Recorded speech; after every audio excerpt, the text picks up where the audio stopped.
Boa noite, queridos amigos e companheiros de Ideal Espírita. Antes da nossa palestra, eu quero oferecer-vos uma música que me apraz imenso ouvi-la sempre que tenho oportunidade para isso. E como acho tão bonita e o poema também é lindíssimo,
where everyone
Manda Lázaro ir à casa de meu pai, pois tenho 5 irmãos. Deixa que ele os avise, a fim de que eles não venham também para este lugar de tormento. Abraão respondeu: eles têm Moisés e os profetas, que os ouçam. Ora bem, já lemos aqui o suficiente para perceber aqui alguma coisa. Fala-nos ele de que o nosso Lázaro estava junto ao Senhor, junto, portanto, em lugar agradável, junto a Abraão. Mas o rico, avarento, estava em lugar de tormento. E tem uma proposta ou um pedido a fazer a Abraão interessante. Manda que Lázaro vá e que avise os meus 5 irmãos. Aqui nós podemos pressupor de que a comunicabilidade dos espíritos estava acontecendo. Sempre aconteceu. A humanidade é que nunca reparou nisso.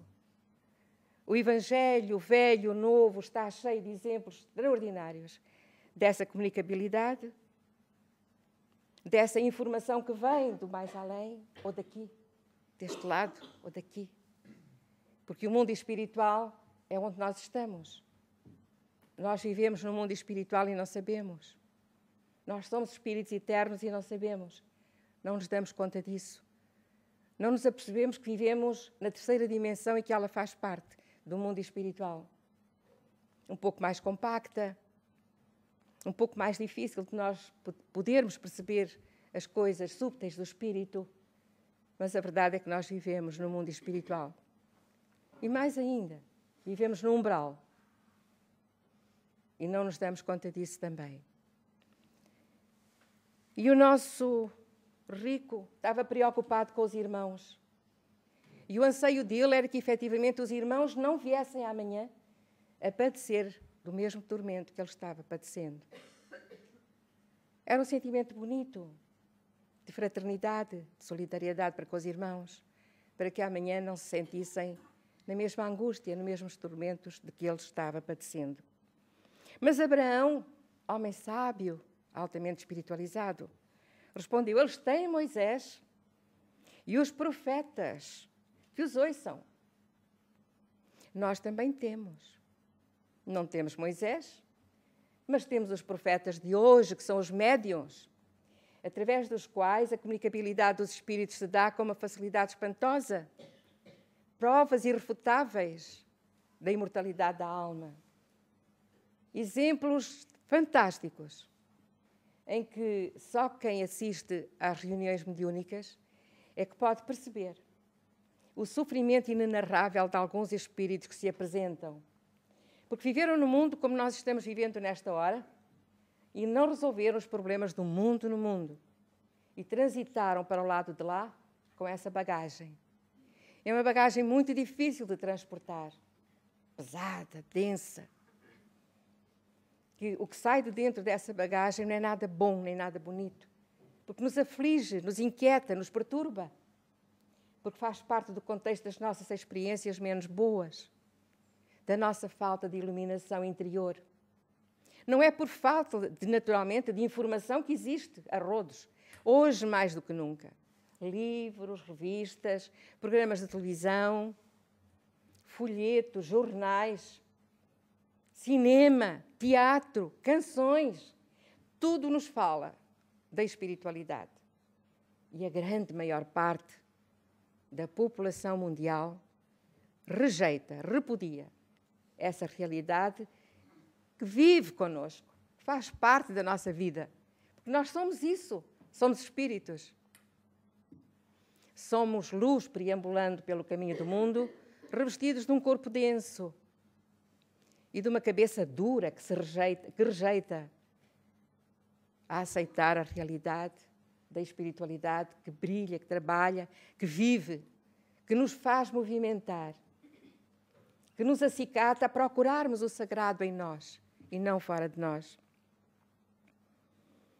Eu te suplico, Pai, manda Lázaro ir à casa de meu pai Ele suplicou que os irmãos fossem informados, mas faltava aqui mais qualquer coisa neste pedido, por certo.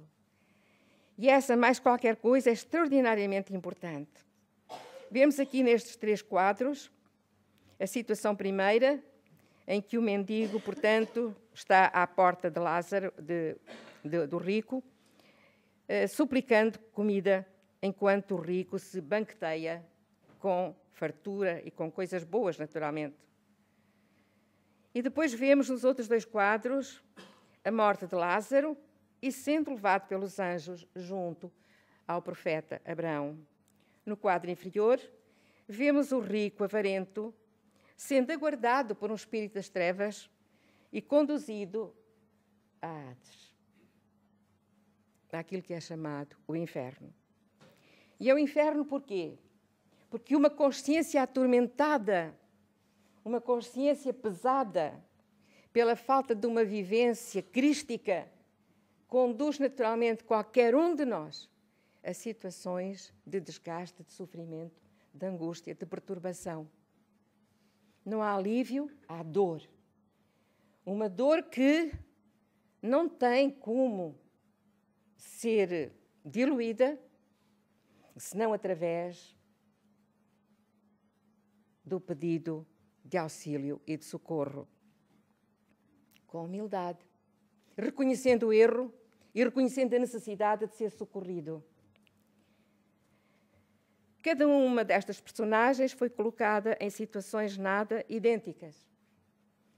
O rico, apanhado por um espírito das trevas, conduzido ao abismo. O pobre, apanhado ou socorrido por uma entidade elevada e conduzida ao mais alto.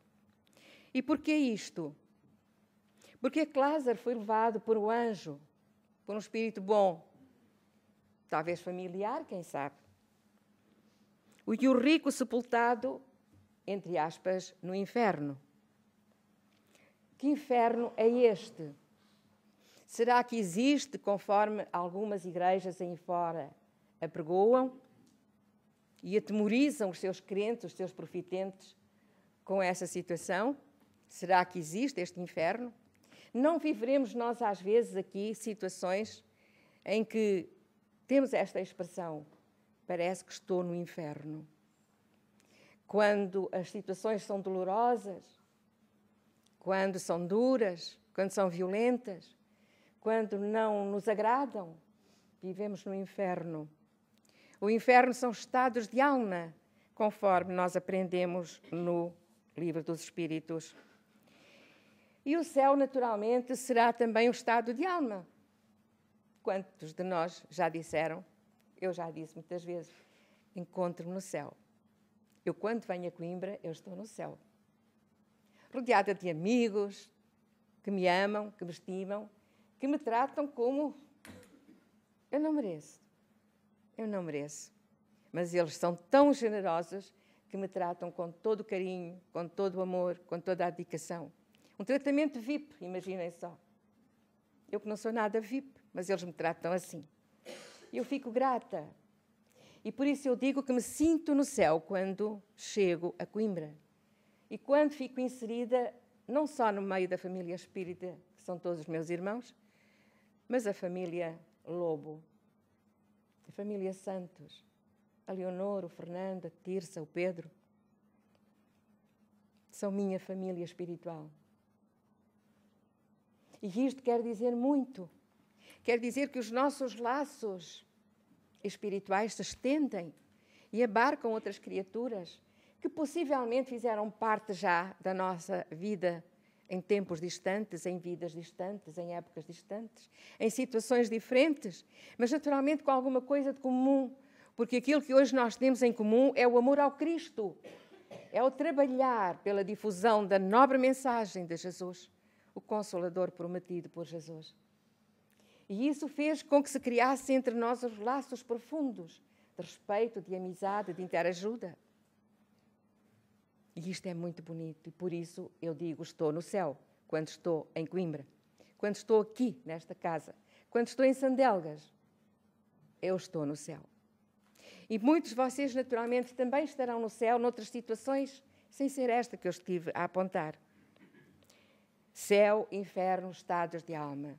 Busquemos, então, ter a nossa consciência o mais tranquila possível, realizando aquilo que o Pai nos pede, que Jesus nos convida, que nos amemos e que façamos ao outro o que queremos nos seja feito. E aí nossa consciência fica tranquila, fica serena. Não nos sentimos culpadas, seja do que for, por errar, que sempre erramos, mas de prejudicar o outro, maldizer do outro. Não realizar a nossa tarefa por um mundo melhor, pela construção da paz que começa em cada um de nós. Abolindo todo o tipo de violência, a violência gratuita, na palavra, no gesto, no olhar, no pensamento, no sentimento. Quantas vezes eu ouço, infelizmente, a frase de que quando alguém comete um erro grave, Deus queira que ele sofra a dobrar. Como se pode dizer isto sendo-se cristão? Que o outro sofra a dobrar aquilo que acabou de fazer a outrem? Os incêndios, por exemplo, deviam de amarrar os incendiários e deitarem-lhe fogo. Que coisa horrorosa! Que pensamento tão nefasto! E se fosse um filho nosso, o incendiário? E se fosse um irmão nosso muito querido? Ou o nosso pai? Ou a nossa mãe? Proferiríamos uma frase destas? Precisamos de tomar muito cuidado com os juízos que nós fazemos, das atitudes menos corretas, menos nobres, que os nossos irmãos infelizes cometem. Eles cometem erros porque eles não sabem, não conhecem a lei de causa e efeito. Eles não conhecem a lei da reencarnação. Se o mundo lá fora tivesse conhecimento destas duas leis, tanto crime seria evitado, tanta dor seria evitada, tanta lágrima seria evitada. Mas as pessoas não conhecem. E nós precisamos de ser veículos de transmissão destas duas grandes verdades, que nos ajudam a suster nos nossos ímpetos malsãos ainda, que transportamos, inconscientemente transportamos. Não somos anjos, mas aspiramos a ser anjos. Do átomo ao arcanjo há todo um percurso de milénios de vida, de reencarnações sucessivas, de modo a que nós nos possamos moldar naquilo para que fomos criados. Servos do Senhor, anjos ou arcanjos. E o anjo ou arcanjo são seres nobres, nobilíssimos. Vós sois deuses, disse-nos Jesus. Vós sois deuses. Será que Ele nos apontou uma meta difícil de alcançar? Será que Jesus nos apontou uma forma de vida urgente? Não. Eu costumo dizer que Deus, nosso Pai, não tem pressa. Nós é que deveríamos ter pressa de nos libertarmos da cadeia samsara ou da cadeia das reencarnações. E porquê? Porque, inclusivamente hoje em dia, é muito difícil encontrar-se uma mulher que queira ser mãe. Nós vamos desencarnar e vamos ter necessidade de reencarnar, porque ainda não atingimos uma etapa espiritual suficientemente elevada para nos mantermos lá, do lado de lá, muito tempo. Precisamos de voltar. Mas e onde estão os ventres maternos para nos acolherem? Não há já mães disponíveis para receber 8, 9, 10, 15 filhos. Recebe 1, 2, porque a vida não permite mais, nem melhor. A sociedade está de tal forma organizada que não permite que a mulher consiga receber mais do que 1 ou 2 filhos no seu lar. Então nós temos que ter atenção, aproveitar o tempo agora. Estamos aqui, o momento é oportuno, a hora é agora. E se a hora é esta, vamos aproveitar. Se temos a oportunidade de saber destas coisas, vamos aproveitá-las, vamos interiorizá-las, vamos dissecá-las, para que nós possamos, na prática, colocando na prática os conhecimentos, nós possamos crescer interiormente e sentirmos-nos bem connosco mesmos. Não fazer como o rico avarento, porque não há só a avareza dos bens materiais, há a avareza do amor, há a avareza da gentileza, há Há avareza da delicadeza, há avareza da educação, há a avareza de um gesto de ternura para com o outro, de uma palavra amiga. E eu nesta casa encontro tanto carinho que não vejo noutros lugares, não vejo nos lares dos meus amigos. As pessoas têm medo, vergonha de se abraçar, de se beijar, de dizerem que se amam, porque pode ser mal interpretado o dizer eu amo você. Porque eu amo, eu não gosto das pessoas. Eu gostar, gosto de coisas. Amar, eu amo as pessoas. Jesus não disse gostem uns dos outros, amem-se. Então, precisamos de ter essas manifestações de carinho, de respeito, de ternura, de delicadeza, de gentileza. Estamos muito agressivos, muito frios uns para com os outros. Como é que o amor do Pai se vai manifestar entre nós se os benfeitores espirituais encontram em nós criaturas duras, secas, áridas, em que a semente do Evangelho ainda não germinou com a força e o esplendor e o perfume que ele mesmo contém? Precisamos de abrir a nossa alma às luzes claras do Evangelho. Muitas religiões aí fora apregoam que o Senhor vai voltar. Vai voltar? Para ser fuzilado? Para ser enforcado? Para ser morto numa cadeira elétrica? Vai voltar para lhe fazermos pior do que já lhe fizemos há 2000 anos atrás? Se ainda não entendemos a sua mensagem libertadora e consoladora, queremos que ele volte outra vez para quê? Quando aparece um médium é taxado de feiticeiro, bruxo, louco. Contudo, um médium, como aqueles que nós encontramos nesta casa, são criaturas boníssimas. Esquecem-se de si. Não ficam em casa a ver televisão. Não vão passear a esmo para estar aqui na hora aprazada, para a todos atender do mesmo jeito, do mesmo modo, sem nada cobrar. Sempre com um sorriso, com um abraço, com um aperto de mão vigoroso, com aquela transmissão daquela energia que nós precisamos de transmitir uns para com os outros. E nada mais bonito do que abraçarmos coração a coração e sentirmos o coração do outro bater no nosso e o nosso bater no outro. E esta transfusão de energias é de uma riqueza singular e única. Um abraço revigora, retempera as nossas energias, dá saúde, dá vontade de viver, dá vontade de nós sairmos e abraçarmos o mundo inteiro, porque o mundo precisa disso. Um amigo muito querido meu estava uma doença muito grave no hospital, internado. E na hora em que o corpo médico passava a revista aos pacientes, ele estava deitado na cama, mas com os joelhos em cabana. E um dos cirurgiões passou por ele, piscou-lhe o olho e tocou-lhe no joelho, só assim. E quando ele me contou com as lágrimas nos olhos, ele me disse, Julieta, se tu soubesses o quanto aquilo foi salutar para mim, o quanto aquilo me fez bem, ele piscar-me o olho e tocar só com o dedo no meu joelho, por cima do lençol. Gestos tão simples que fazem tanto bem. Um mês depois, aquele amigo partia para a espiritualidade, sorrindo e dizendo, há gente boa no mundo ainda. O médico piscou-me o olho e tocou-me. O que isto representa para alguém?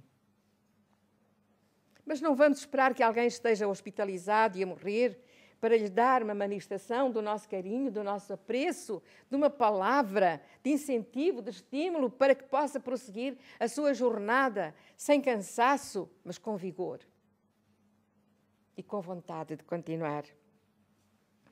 Este é o céu que nós conquistamos.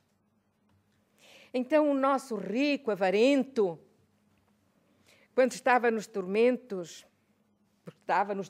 porque ele era um homem sem sentimentos nobres. Então, a falta desses sentimentos acusavam-no e ele sofria. Levantando os olhos. E no livro 2, capítulo 1, livro dos Espíritos, encontramos toda a informação sobre a origem e natureza dos espíritos e vários graus ou estados. E diz-nos o Espírito de Verdade que podemos reduzir a 3 ordens principais de espíritos. os espíritos puros, aqueles que o bem é a sua preocupação, e os espíritos imperfeitos, que se caracterizam pela ignorância e o desejo do mal e de todas as paixões. Onde é que nós podemos, então, situar a personagem do rico avarento? Naturalmente que na terceira série, como espírito imperfeito. Pai Abraão, compadece-te de mim e manda cá Lázaro, para que molhe a ponta do seu dedo na água, a fim de me refrescar a língua. Ele sabe que não pode alcançar o socorro, a não ser pedindo a Abraão para que Lázaro vá socorrê-lo. Mas há aqui um reparo a fazer muito interessante. O nosso rico, primeiro, não pede com humildade. E segundo, ele não pede que o ajudem a verificar o seu erro para se transformar, para se alterar, para se modificar. Assim como quando ele pede para que os irmãos sejam avisados, ele não diz a Abraão: avisem os meus irmãos que mudem de tática, mudem de vida, modifiquem-se, transformem-se. Não, ele não quer que os irmãos sofram daquele modo. Mas para não sofrer daquele modo, alguma coisa tem que acontecer de diferente. Tem que haver uma alteração, uma transformação. E é essa transformação que precisamos todos nós de fazer também nós mesmos. Precisamos de pensar, a nossa vida chegou até aqui, e o que é que eu fiz até aqui que mereça amanhã, quando o anjo da morte me vier buscar, eu possa ter um lugar tranquilo, sereno, possa ingressar num grupo de trabalho ou de estudo, possa dar o meu contributo também para um mundo melhor, no mundo espiritual, para que amanhã, quando eu volte a reencarnar, eu venha com melhores condições também. Porque lá também se progride, também se trabalha, também se estuda, também se vive plenamente como aqui. Se o mundo físico é o reflexo do mundo espiritual, então tudo o que há aqui, há lá. E muito mais. Então tudo o que acontece aqui, acontece lá em vários graus, naturalmente, em várias dimensões espirituais. Então ele sabe, ele tem consciência de que não pode, de jeito algum, subir aonde está Abraão. Mas sabemos todos nós quem é Abraão. Lemos nós no Velho Testamento a história bonita de Abraão, esse homem que foi chamado pelo Senhor, que dirige os destinos do povo judeu, que é o Senhor Jeová, e que se fez presente e lhe falou e lhe disse: Abraão, pega no teu filho e condulo ao altar dos sacrifícios e sacrifica-o em meu nome. E a confiança e a fé de Abraão era tamanha e tal que Abraão vai buscar o seu filho Isaque e leva-o até à montanha, ao lugar do sacrifício, ao altar do sacrifício, para sacrificar seu filho. É um testemunho de coragem e fé em Deus. Se por acaso nós fôssemos testados como Abraão foi, o que a gente fazia? Eu não sigo este Deus louco.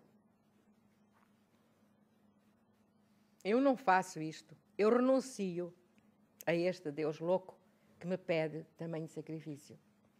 Mas Abraão era um homem com uma sensibilidade mediúnica muito grande.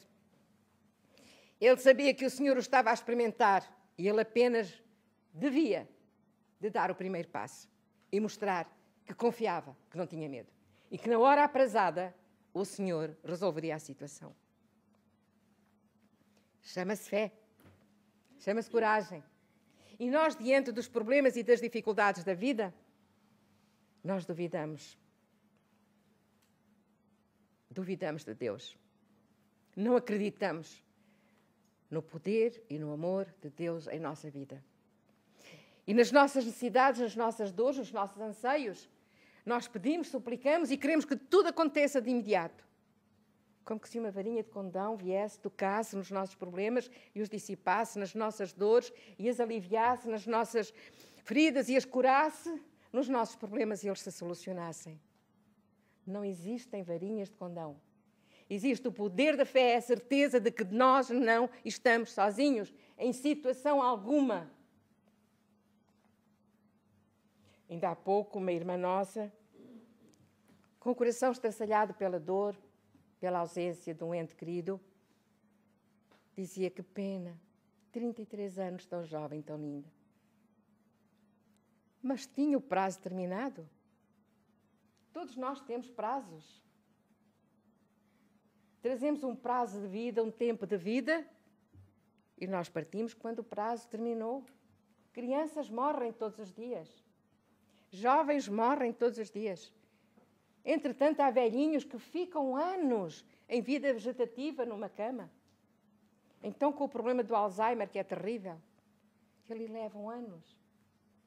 Tive uma amiga, 12 anos assim, desencarnou há pouco tempo. Entretanto, um sobrinho meu, com 24 anos, morreu.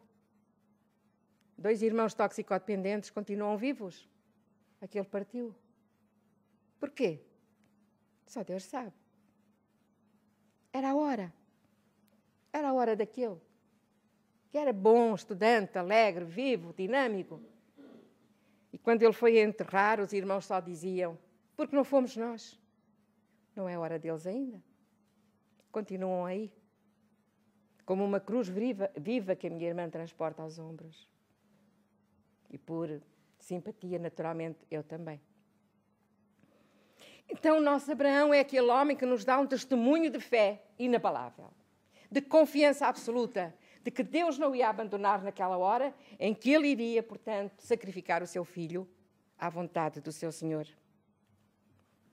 Ao rico avarento, Abraão nega-se a atender ao pedido, dizendo que existe um abismo entre os que se encontram nos planos superiores e os inferiores.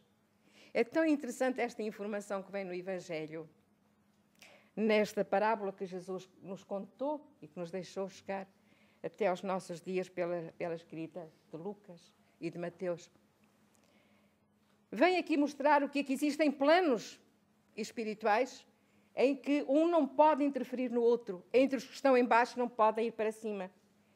Mas certo é que os que estão em cima podem até vir aos de baixo para socorrê-los, para ampará-los. Tal como acontece também na Terra. Irmãos nossos, por exemplo, estão prisioneiros e nós podemos ir visitá-los. Eles não podem vir cá fora, mas nós podemos ir lá dentro, ampará-los, socorrê-los, levá-los de uma palavra. Pena é que as autoridades não permitam que os espíritas visitem as prisões. Valeria a pena visitar as prisões e levar-lhes o conhecimento da doutrina espírita. Quantas almas seriam naturalmente conquistadas para se transformarem a homens e mulheres de valor, com capacidades para servirem à sociedade quando terminassem os seus dias na prisão, de cumprir as suas penas. Numa cidade tão grande quanto São Paulo, visitei a prisão das mulheres, levada por um homem extraordinário, amigo íntimo de Chico Xavier, Joaquim Alves, o nosso querido Jô. Eu disse-me: Julieta, você quer ir visitar uma prisão de mulheres em São Paulo? Quero. Julieta, é muito perigoso. Não tenho medo, só morro uma vez de cada vez. Se você vai, eu também vou. E fomos os dois. E passámos um dia com aquelas mulheres. Ouvi histórias fantásticas daquelas nossas irmãs.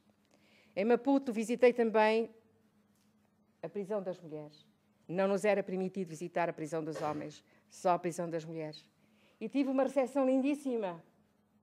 Aquelas mulheres juntaram-se todas e cantaram uma das mais lindas canções na sua língua nativa que eu já ouvi. E ouvi histórias bonitas delas.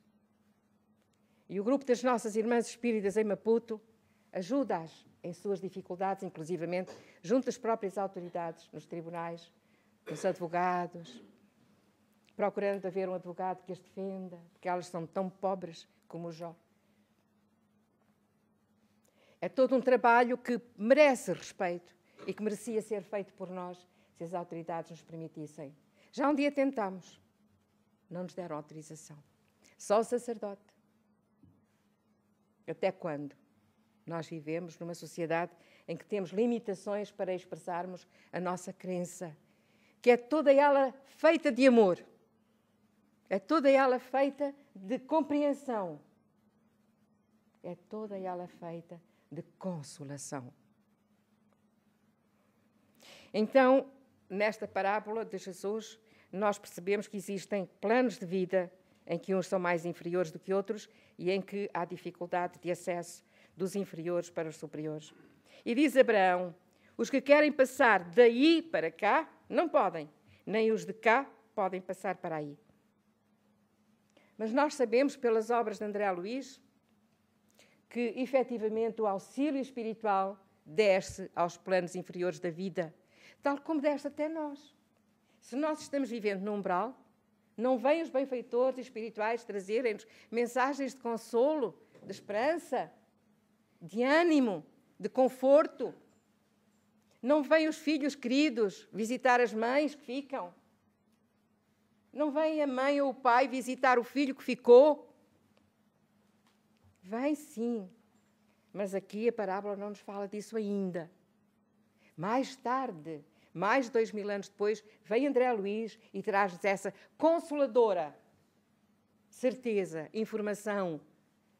Há, efetivamente, grupos de espíritos abnegados, socorristas, trabalhadores do Cristo, que se esquecem de si mesmos e descem aos planos inferiores da vida para ir buscar aqueles que já apresentam algum remorso, alguma vontade de mudança, algum arrependimento. E quando assim é, acende-se uma luz que sai do seu coração.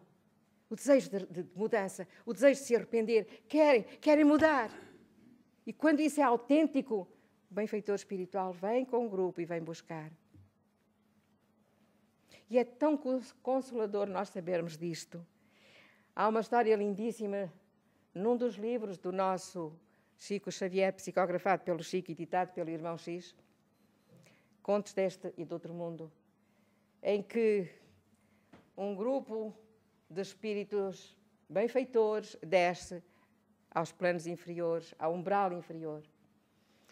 E quando chegam, veem uma grande zaragata, aqueles espíritos estão brigando uns com os outros, discutindo, blasfemando. E eles chegam e ficam meio assim, preocupados com aquela cena. De repente, tudo se acalmou, tudo se calou. E eles ficaram aguardando, porque já estavam a perceber o que é que tinha acontecido com aquela mudança tão rápida entre aqueles espíritos sofredores. E de repente ele vê entrar uma entidade, diferente na sua postura de todos aqueles. Uma entidade que apresentava autoridade, apresentava, portanto, alguma autoridade sobre aquele grupo e os manteve calados porque eles tinham medo dessa entidade. E a entidade viu aquele grupo de espíritos benfeitores e conheceu um deles. E disse: tu aqui? Sim, eu aqui, venho ajudar. Eu te conheço. Se tu me conheces, diz o benfeitor espiritual, por que não me imitaste? Porque não me ensinaste a viver. Quando me encontravas, davas-me de comer, davas-me de vestir, davas-me de beber, tratavas-me quando eu estava doente, mas não me ensinaste a viver. E esta história é tão bonita que me emociona, porque muitos de nós somos capazes de dar tudo e não dar a palavra que ilumina, que conforta, que desperta, que alivia, que orienta, que alimenta. A palavra do Evangelho. O Evangelho é luz, queridos amigos. Nós não podemos colocar esta luz debaixo do alqueire e temos que a transportar bem à vista de todos, como Florence Nightingale transportava a lamparina quando ia visitar os soldados feridos da Guerra da Crimeia, a quem ela prestava auxílio. Aquela lamparina iluminava os seus rostos e ela sabia que estava morto e que continuava a viver. Prestava auxílio ao que ainda estava vivo e mandava, portanto, sepultar o soldado que acabasse de desencarnar. A lamparina da fé, da esperança, do consolo. É a palavra do Evangelho de Jesus. É a palavra da doutrina espírita. Não podemos esquecer isto. Temos um irmão nosso, o nosso irmão Divaldinho Matos, que vocês também conhecem.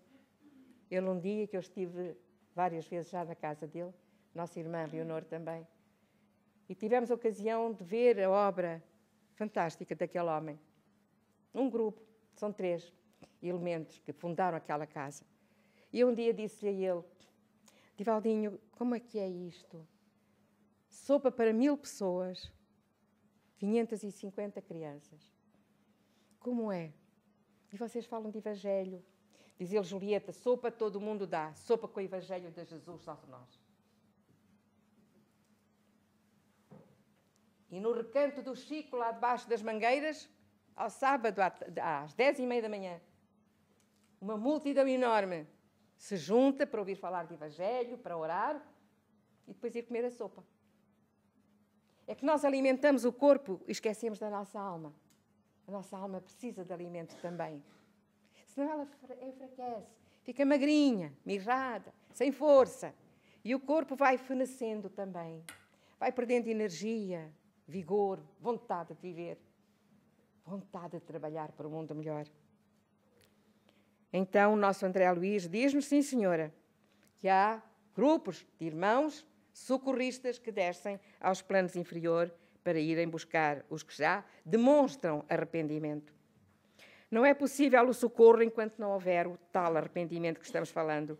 E este é o abismo de que nos fala Abraão. O rico não se mostra, de jeito algum, arrependido da vida que levou, do bem que podia ter feito e não fez. Ele só quer o alívio do sofrimento, sem alterar a sua situação. A maior parte de nós também não quer mudar nada. Vem à casa espírita buscar o socorro, buscar o auxílio, buscar o alívio. Mas quando se lhes fala em transformação moral, em alteração comportamental, a pessoa encolhe-se, recolhe-se dentro de si mesmo e diz, sim, sim, vai falando que eu já mudo. Chega lá fora, fica tudo igual. Não pode. Os beneficiados somos nós com a grande mudança. Não é a irmã Leonor, não sou eu, não é o Fernando, não é a Tirsa, não são os trabalhadores da casa que vão fazer o milagre da nossa mudança interior, da nossa iluminação interior, desta força que deve brotar de nós para fora. Em tudo quanto de bom nós temos dentro de nós. Nós temos no nosso DNA espiritual o DNA de Deus. Somos seus filhos. Aquilo que o Pai tem, nós temos. Sois deuses. Sois o sal da terra, a luz do mundo. Foi Ele, Jesus, quem disse isto, não sou eu. É o Evangelho quem nos fala disto. O que é que nós estamos fazendo até hoje? Rastejando pelo pó do mundo, suplicando, Senhor, dá-me, Senhor, dá-me, Senhor, dá-me. E eu o que é que dou em troca? Ele deu-nos tudo e continua a dar-nos tudo, toda a assistência, toda a força, toda a vitalidade que nós precisamos. E nós o que é que damos em troca para Ele? O Senhor, o Mestre, o amigo, Jesus de Nazaré, que deixou-nos um campo iluminado, um campo florido, para nós percorrermos, colhermos as flores do Evangelho, da luz que jamais se apagará, se nós a acendermos. Nós somos luz. Nós somos luz, queridos amigos. Vamos procurar fazer com que esta luz cresça e se expanda de nós para o mundo. E o mundo à nossa volta se possa iluminar pelo nosso querer, pela nossa vontade, pelo nosso trabalho, pela nossa dedicação ao bem, à verdade, ao amor, à justiça, sem brigar, sem lutar com violência, mas com a força da razão. Vós sois a luz do mundo. Vem Einstein e diz-nos exatamente isto. Vós sois luz, matéria igual a luz ao quadrado. Como é que é? Então Einstein vem, o físico, o grande físico do século e do milénio passado, porque nós também transitamos do milénio e do século passado. Nós somos também muito velhinhos já. Não nos apercebemos disso. Quando eu olhei para trás e vi, ei, estou noutro milénio, estou noutro século, ei, sou muito idosa. Isto sem contar com as vidas passadas que eu já tenho atrás de mim, não é? que devem ser imensas já. Para eu já estar assim falando deste jeito, não é exemplificando, que ainda tenho muita dificuldade a exemplificar, mas tento, de cada vez que nós tentamos exemplificar o Evangelho, nós estamos a dar um passinho em frente. Se a gente não tentar, fica muito mais difícil para todos nós encontrar a paz, a quietação, a alegria de viver. E insiste na rogativa, teimoso do homem, teimoso. Pois eu te rogo, pai, que mandes a casa do meu pai, pois tenho 5 irmãos, para que lhes dês testemunho, que não suceda virem eles também para este lugar de tormentos. Ele quer que receba... É como nós aqui. Eu quero ter notícias do meu pai, da minha mãe, do meu filho, do meu irmão. Mas para que serve a notícia? Eu quero saber o que é que tinha para me dizer antes de morrer. Levaram a vida inteira juntos, não falaram tudo. Agora, depois que morreu, é que quer saber o que é que tinha para lhe dizer. Não tem nada para dizer. Às vezes uma chamada de atenção, naturalmente.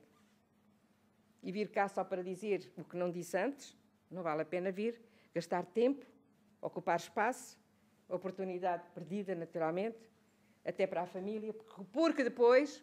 sei lá se era ele. Sei lá se era ela. Eu já ouvi isto. Testemunhos autênticos. O nosso Florencio, em Lagos, pintou o retrato de uma jovem que tinha falecido num estúpido acidente de automóvel. A mãe estava com um problema oncológico muito grave e é a filha quem desencarna, com 18 anos. Moça lindíssima. E a mãe foi à nossa casa espírita porque ouviu falar no Florencio e foi. E ele pintou o quadro, o retrato da filha. E ela olhou para o retrato e disse, vendo bem, até parece que é ela. E o retrato trazia uma mensagem de consolação para a mãe. Mãe, não chores, eu estou contigo. Mãe, a doença é passageira, tu vais melhorar. E ela até melhorou. Até hoje, a filha já são 10 anos, partiu e a mãe aí está ainda. E ela, até parece que é... Até tem parecenças, sim.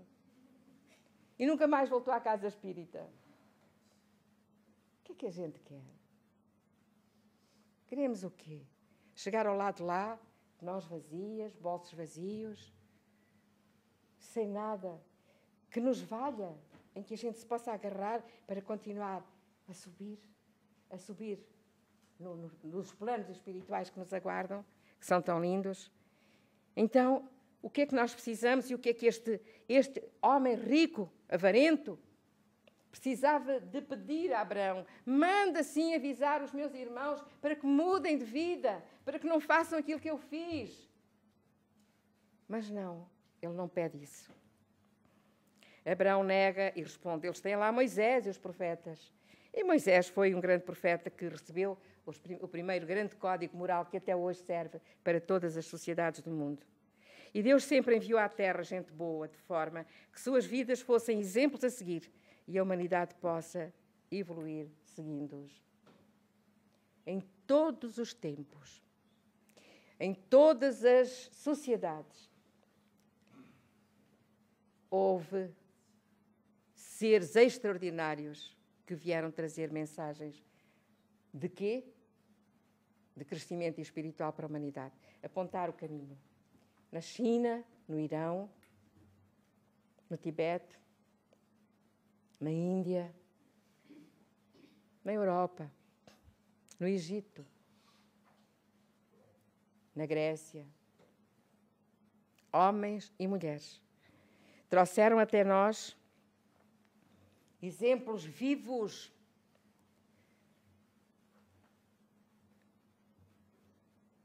temos uma mulher extraordinária que 300 anos depois de Jesus, uma das grandes mártires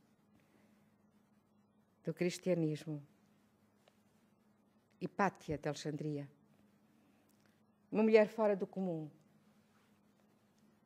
que os primeiros cristãos, ainda selvagens naquela época, não entendendo a mensagem de Jesus, não suportaram a inteligência daquela mulher, o trabalho que aquela mulher desenvolvia na sociedade egípcia. E quando ela um dia saiu diante dos seus pares, ela é arrastada pela multidão, esquartejada, e ficou como símbolo da violência fanática dos primeiros cristãos. Uma mulher que deixou história no Egito. Moisés e os profetas eram mensageiros de Deus, que vieram trazer partículas de verdades para evoluirmos. Porque de cada vez que um homem e uma mulher que traz uma mensagem da espiritualidade, é uma partícula, é uma percentagem homeopática da verdade espiritual. Porque nós não temos condições para que tudo nos seja dado de súbitão.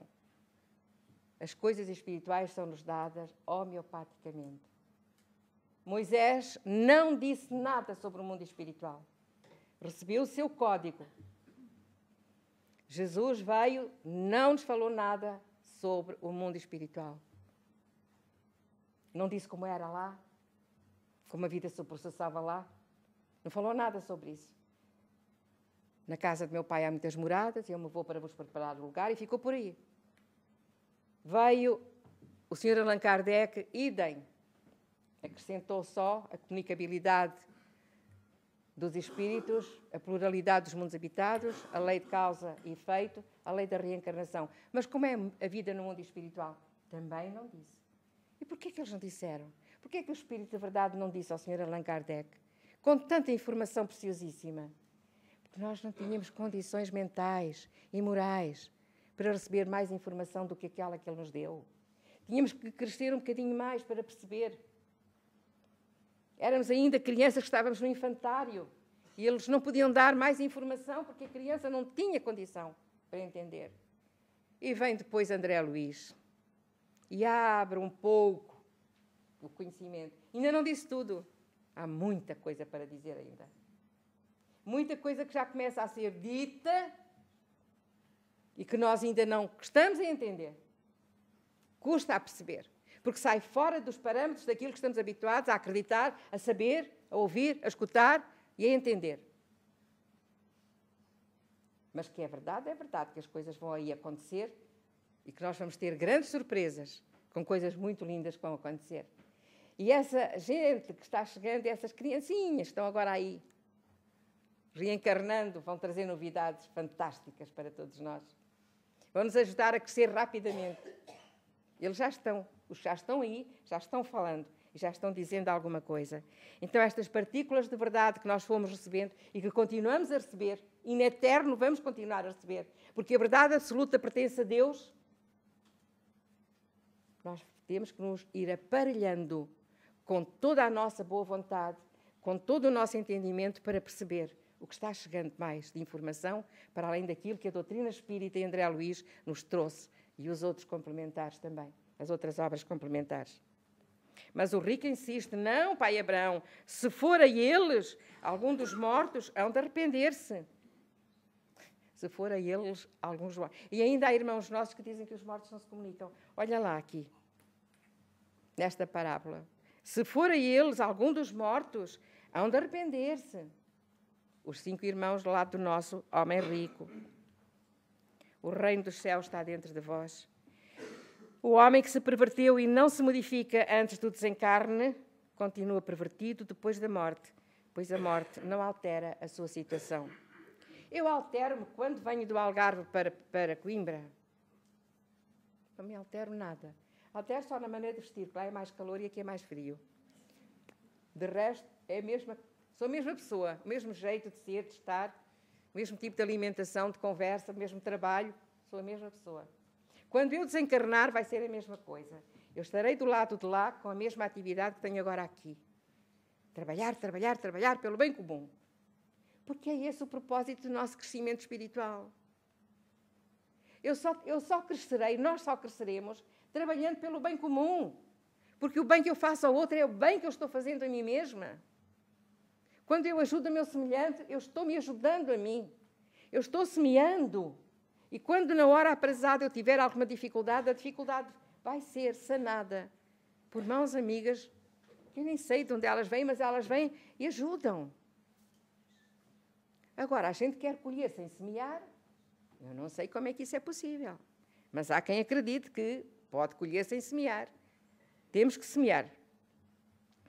Do mundo, aqui temos Einstein com uma frase muito bonita, do mundo dos factos não conduz nenhum caminho para o mundo dos valores. O facto é a morte, o valor é o que transportamos no coração. Se este não se altera, continuamos a ser o que éramos cá. Continua a ser o que éramos cá, continuamos lá. É a nossa bagagem. Então, vir ao centro espírita, ser atendida pela nossa irmã Leonor com todo o carinho e respeito que ela tem por todo o mundo. Ser atendido pelos benfeitores espirituais no passe, sentir alívio das dores, enfim, sentir orientação, ajuda, carinho, força, mas não mudar, não dar o seu contributo para a grande mudança, não adianta, queridos amigos, porque receberam, e o que é que fizeram da semente que vos foi dada? O que é que cada um recebeu da semente? Ficamos com ela para nós? Não exemplificamos, pelo menos? Exemplificar. Eu não preciso dizer lá fora que sou espírita. Basta que a minha atitude mostre que eu sou diferente. Porque o espírito autêntico é aquele que sabe viver a mensagem de Jesus lá fora, no mundo. Conduzimos um carro, alguém nos quer ultrapassar, que está com pressa, sabe Deus por que pressa. Nós não sabemos a pressa do outro, mas ele está com pressa. Buzina. E a gente faz coisas incríveis, diz coisas incríveis que se o outro ouvisse, não sei o que é que nos faria. Até às vezes gestos muito feios. E quando o outro passa, gritamos com ele. E se fosse Jesus que ia a conduzir e queria ir depressa para atender alguém lá mais à frente, a gente dizia-lhe assim uma coisa feia, apitava também, abuzinava. Durante muito tempo eu não sabia que podia tomar uma atitude que me iria ajudar muito. Quando eu estou diante de um problema desagradável para resolver, de uma atitude que eu tenho que tomar, fico orando e coloco a questão: Senhor, se fosses tu que estivesses no meu lugar, como é que tu agias? E a surpresa vem. Faço uma retrospectiva daquilo que eu sei, dos conhecimentos que o Evangelho me tem dado, daquilo que eu tenho fixado, e a resposta vem. E às vezes é tão diferente. Há tempos eu estava com um probleminha no relacionamento com uma pessoa, que ela estava a ser desagradável, e eu jurei para mim mesma: não quero saber mais. Fica aí no canto, não quero saber mais. E vou, na hora de dormir, abro o livrinho que eu tenho, que são minutos de sabedoria, abro o livrinho, e a mensagem era: e paz, e pacifica-te, e calma-te, e não sei o quê. Eu assim, ok, não quero isto. Não me agrada, não é isto que eu quero. Abro outra página. Tem cuidado com o que pensas, com o que dizes, com o que fazes. Assim, bom, está bem. Está certo. Fechei o livro, orei, pedi forças para, na hora aprazada, eu saber agir com a dignidade que o meu próximo merece. Há uma saudação que os orientais usam, e eu já tenho falado aqui em casa, nessa saudação, que é tão bonita e que reporta-me a mim mesma em relação ao outro, que é a saudação que o oriental faz assim. Mas ele não faz só o gesto. Ele enuncia também uma palavra. Namastê. E quando ele diz Namastê, que quer dizer, eu saúdo Deus, o Deus que há em mim, saúda o Deus que há em ti. É tão lindo. O Deus que há em mim, saúda o Deus que há em ti. Então aqui, espera, é ficarmos aturdidos com isto, com esta beleza desta saudação. E naquela hora em que eu estava ainda vacilante com o touro pastorino naquele livrinho, o Moinho de Sabedoria, eu assim, não, a saudação é muito importante. Eu vou cair em mim e vou agir como espírita. Às vezes é difícil. E diz-nos Immanuel Kant, o grande filósofo alemão, toda a reforma interior e toda a mudança para melhor dependem exclusivamente da aplicação do nosso próprio esforço. Eu não posso fazer o trabalho da mudança de cada um dos outros, de vocês, dos meus netos, da minha filha. Tenho que ser eu a fazer a minha própria mudança, como cada um de vocês tem que fazer a sua própria mudança. O esforço para nós mudarmos, para nos alterarmos, para nos modificarmos, porque nós somos pessoas muito acomodadas e a mudança causa transtorno. Transtorno. A gente não gosta de mudar as coisas. Até que quando fazemos mudança em casa é um sarilho, porque a gente perde a noção das coisas. Estava aqui, já não está aqui, está ali. E a gente se perde no meio da mudança. Mas é preciso mudar para melhor. Sempre para melhor. Sempre. Porque o caminho é em frente. Não é para os lados. O sofrimento não redime o homem só por si. Este é que se redime quando compreende a causa e a função do mesmo. Há um livro lindíssimo de Leon Denis, que é A Razão de Ser e do Porquê da Dor. Vale a pena ler esse livro. Nós que sofremos e choramos tanto.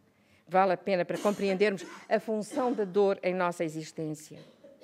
3 categorias de sofredores. Os revoltados, estes pioram com o sofrimento. Os conformados nem melhoram nem pioram. Os regenerados, estes aproveitam para melhorar. Procuremos nós situar-nos exatamente na postura dos regenerados, que vamos aproveitar para nos melhorarmos. E nesta parábola, o rico não se modificou porque não quis. Ele é possuidor do livre-arbítrio, mas não o fez para melhorar. O homem é, pois, o obreiro e o construtor do seu futuro, o criador do seu céu ou do seu inferno. Queridos amigos, foi uma honra para mim ter estado nesta casa. Casa nova, bonita, muita gente, linda. E a oportunidade de falar do rico avarento e do pobre Lázaro. Não sejamos avarentos de nada. Não tenham medo. Medo de vos dar. Medo de serem generosos. O Pai é tão generoso para conosco. Todos os dias nos dá um presente lindo. Apreciem de manhã o nascer do sol. Não há nenhum nascer do sol igual. A bênção dos olhos de poder ver tanta beleza. O dia em que cada minuto conta para a nossa própria evolução. Quantos minutos desperdiçados nós temos? Quantas bênçãos no dia. Quantas bênçãos vivermos num país, terra de Santa Maria, abençoada por Maria de Nazaré, por Jesus de Nazaré, que escolheu um homem fantástico para abrir os mares imensos e levar o seu Evangelho para outros mundos. O espírito de Elile, que renasce em Portugal com o nome de Infante Dom Henrique e que traz no seu íntimo, gravado no seu espírito, a responsabilidade de descobrir novos mundos. Queridos amigos, o nosso país é diferente, o nosso povo é diferente. Façamos jus a essa diferença. E o espírito deve primar pela diferença no seu modo de ser e de estar no mundo. Eu espero que, ao regressarmos à nossa casa, possamos refletir sobre a parábola do rico avarento e do pobre Lázaro. Que Jesus nos abençoe hoje, agora e sempre e traga toda a paz possível ao mundo, porque o mundo está carente de paz e precisamos de paz. Obrigada.